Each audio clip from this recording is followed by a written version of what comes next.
Topic News, c'est tout de suite avec Franck Ramarson, directeur de publication du Courrier de Madagascar. C'est l'heure de Topic News sur Alliance 92. Topic News en partenariat avec Courrier de Madagascar, et la personne qui va nous donner ses analyses sur la situation socio-économique du pays n'est autre que le directeur de publication de ce journal, Franck Ramarson. Franck, bonjour.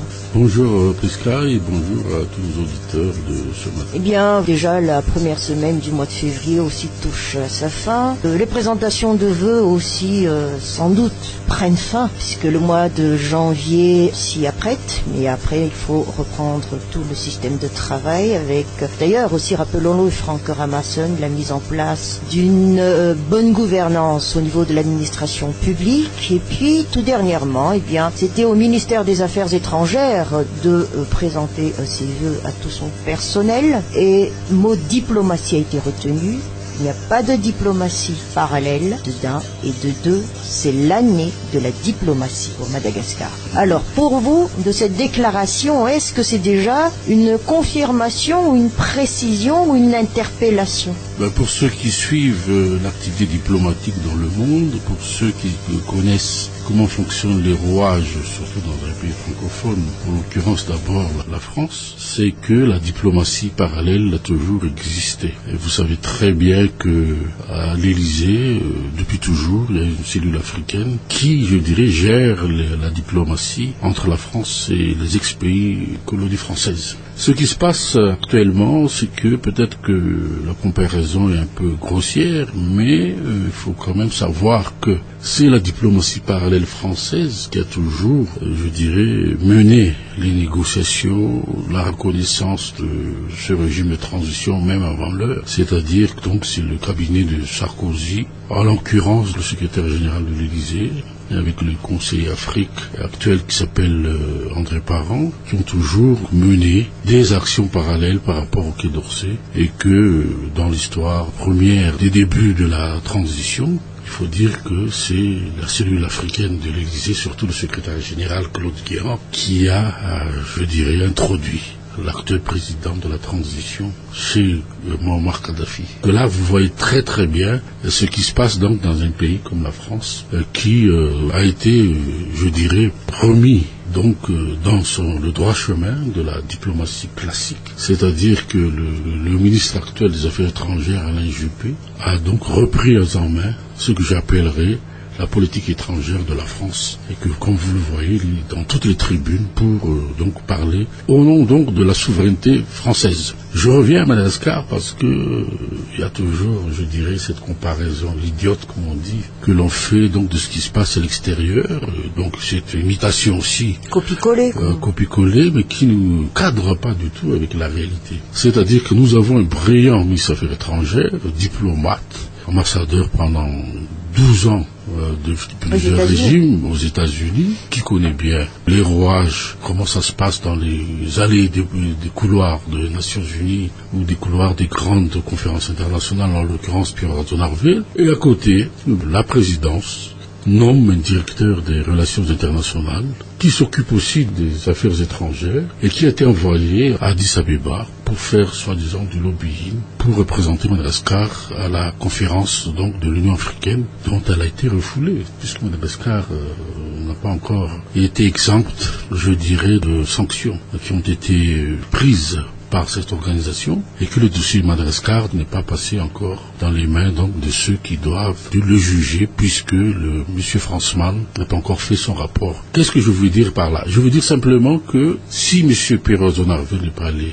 à Addis Abeba, et que s'il ne veut pas aller à New York, il sait déjà ce qu'il fait. C'est-à-dire qu'il sait déjà, la position de Madagascar, quels sont les sentiments de tous ces pays d'abord pour Madagascar, et qu'il n'avait pas assez de munitions, comme je dirais, pour pouvoir défendre les intérêts de Madagascar, puisque la feuille de route, qui est quand même la base de la reconnaissance internationale, est encore en discussion sur plusieurs points, et que cette fameuse loi d'amnistie qu'il fallait défendre, l'amnistie générale, puisque c'est ce que demandait la Troïka, donc n'a pas encore été votée. C'est très bien des conditions qui permettent de retrouver le siège dans tous ces organismes internationaux ne sont pas encore réunis, que donc par prudence et par finesse, Pierre Azonarfil a préféré mettre les points sur les i.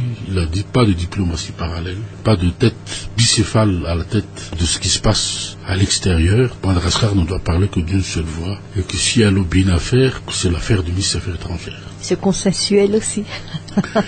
C'est consensuel, et puis comme il l'a dit, que le ministère des Affaires étrangères est l'expression de la souveraineté nationale, il est donc clair qu'il doit collaborer aussi avec les autres ministères. Donc pour tout ce qui est représentation à l'extérieur, et pour tout ce qui est d'abord, parce que vous savez très bien comment ça se passe au niveau des conférences internationales, tout doit passer par le ministère des Affaires étrangères d'abord. Même si le ministre du Commerce veut aller à l'OEC. C'est la clé. C'est la clé. Donc, il faut passer par le ministre des Affaires étrangères pour pouvoir être accrédité, pour pouvoir travailler. Voilà ce que je voulais dire simplement. Et c'est comme vous demandez à un étranger qui demande carte de séjour, au lieu d'aller au ministère de l'Intérieur, il va dans un autre ministère. Donc, je veux dire simplement à chacun son rôle, et puis les vaches seront bien gradées. Un autre point, Franck Kramarson, la fameuse feuille de route économique. Bien, le vice-premier ministre Pierrot Boutzaz a rencontré donc le secteur privé. Il semblerait que c'est parti de bon pied pour l'instant. Les intentions sont bonnes. Les intentions sont bonnes, mais c'est dommage que les autres membres du gouvernement chargés du secteur économique, des infrastructures, n'étaient pas présents, puisque c'était une rencontre avec le patronat, le GEM-ULESIM, mais qui, au fond, pour certains, n'est-ce pas, a été aussi interprété comme un clin d'œil de la mouvance Ravalman, puisqu'il y avait que les ministres de la mouvance Ravalman qui étaient là, un clin d'œil donc aux opérateurs. Quand on pense aux opérateurs, là, on verra ce qui va... Leur feuille de route présentée est claire, quand même. Oui, donc il faut voir quand même la feuille de route des opérateurs. Des opérateurs, bien entendu. Bien entendu. Donc les opérateurs ont demandé à ce que l'on s'occupe maintenant de la croissance économique, on s'occupe aussi d'un retour à la normalité, notamment pour ce qu'on appelle la simplification des procédures dans l'octroi des marchés, dans la simplification des procédures aux importations, mais aussi avoir un environnement économique sain où la politique ne doit pas se mêler. Donc je pense que déjà là, s'il y a une séparation des pouvoirs entre ceux qui veulent bien produire et la politique, ce serait déjà une bonne chose.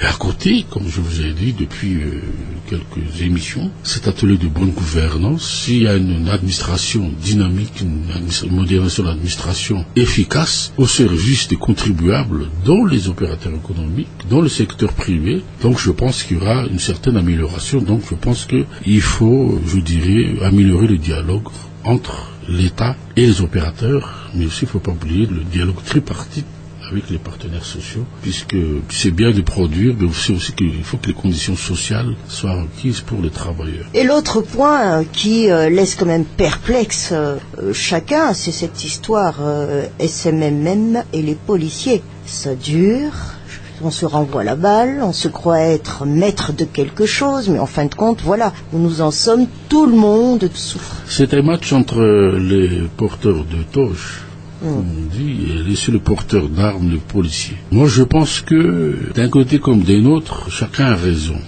Je dirais simplement que les magistrats donc se sentent frustrés, d'abord parce que le ministre de la police, la sécurité intérieure, qui était sur place, en voyant donc le début des manifestations contre le tribunal et, je dirais, l'administration pénitentiaire, aurait dû calmer ces hommes pour qu'il n'y ait pas eu donc ces événements. D'un côté, les policiers aussi récriminent, et ils ont peut-être raison, que ce n'est pas au syndicat de la magistrature de convoquer un ministre. Je dirais porter plainte contre un ministre, mais aussi, je dirais, il y a la famille de la victime qui l'a déjà faite, et que ce n'est pas au syndicat donc de la magistrature de demander la révocation du ministre de la Sécurité intérieure. Je dis bien, c'est pas moi qui le dis, mais ce sont donc le corps de la police qui se sont aussi bafoués par le syndicat, et c'est peut-être pour ça qu'ils ne sont pas allés à la réunion avant-hier au sommet entre le syndicat de la magistrature et le ministère de la Sécurité, et qu'on dirait peut-être justement un officier ou un commissaire de la police en disant que c'est pas un syndicat de convoquer le ministère. À qui profite cette situation? La situation est toujours la même, c'est qu'il n'y a pas de prise de responsabilité de la part de la hiérarchie, et que à ce niveau-là, ce bras de fer va durer. Elle se traduit d'abord une plainte de le syndicat contre le ministre. Est-ce que ça va aller jusqu'à son inculpation? Donc ça, on verra l'avenir nous dira. Si demain cette situation perdure, on va toujours va aller vers cette insécurité grandissante, et que donc il y a danger, puisque les braquages, les cambriolages, les meurtres donc augmentent, et que les gens ne se sentent plus en sécurité. Donc effectivement, à qui la faute? Moi je pense qu'il y a une responsabilité partagée entre les membres de la magistrature et la police. Je dirais, il faut cesser tout cela, il faut stopper dès maintenant, puisque la gangrène commence vraiment à s'aggraver, et que on risque réellement d'aller vers un conflit armé si ça continue. Le Laura Waldman en arrive? Espérons que ce n'est pas une blague, espérons que ce sera sérieux. Si elle peut arriver, il faut l'accueillir comme la femme d'un ancien chef d'État. J'espère qu'elle aura quand même les honneurs d'être une ex-première dame. Deuxièmement, espérons aussi que donc ça ne va pas aussi d'un côté faire réchauffer une atmosphère déjà délétère. Très bon week-end, Franck. Merci.